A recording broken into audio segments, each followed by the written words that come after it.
Hello guys, અમે આવી ગયા છે ડોમિનોઝ પિઝામાં. તો આ રહ્યું આપણું ડોમિનોઝ પિઝા. તેની અંદર આપણે જઈ રહ્યા છીએ અને જોઈએ કે શું હોય છે અંદર મેનુમાં. તો હવે આપણે જતાં જ જોઈ લઈએ આપણી સીટ ક્યાં છે. તો અમને સીટ મળી ગઈ અને આપણી ફિયા ઓર્ડર આપવા ગઈ. મમ્મી તો આવી ગયા છે આપણા જોડે અને આપણે આ રહ્યું મેનુ જોઈ રહ્યા હતા. આ મેનુમાં એક ઓફર લખી હતી જે આપણે ના લીધી કારણ કે એ ન ગમી.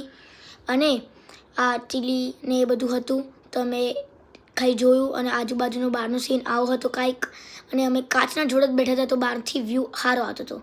તો અમે નીચેથી પગ હલાવતા હતા કારણ કે મસ્તી કરना તો અમારી જોબ હે. તો અમે વેટ કરતાં કરતાં ગોશિપ કરી અને એ બધી વાતો કરી અને ભાઈ પિઝા જવાનું તો આહા જે પેટ ભરીને ખાધું. અને કોલ્ડ ડ્રિંક્સ હોય તો આપણને ગમે નહીં. સંગાથી આપણે ગાર્લિક બ્રેડ પણ ખાધું, કોક પણ પીધી, પિઝા પણ ખાધા અને ચોકોલાવા કેક આવે છે એ પણ જોયા અને એના રિવ્યૂ પણ જે મસ્ત હતા. અને અમે ચાખ્યું હતા, પહેલી વાર જ અમે ચાખ્યું હતું અને બહુ મજા આવી. અને તમે જોઈ જ શકો છો કેવી રીતે ચોકલેટ ફૂટી રહ્યું છે. એમાં તો જે મજા આવી છે અને એકદમ હોટ હોય છે અને જે ખાધા છે અમે બહુ મજા આવી. ડોમિનોઝ પિઝા તમે જરૂરથી એકવાર મુલાકાત લેજો, અમને બહુ મજા આવી. આ અને અમે બહુ પેટ ભરીને ખાધું છે. અને આ જે ચોકલેટ હતી એકદમ મેલ્ટી હતી અને એકદમ યમ હતી. અમે જે ખાધી છે બધાએ મળીને ખાધી એને. અને પહેલી વાર ટ્રાય કરતાં મને તો બહુ સારું રિવ્યૂ મળ્યા મને એના અને મને બહુ સારું ગમ્યું. તો આપણે નેક્સ્ટ ટાઈમ પણ આ જ જગ્યા પર આવીશું અને બ્રાઉની ખાઈશું.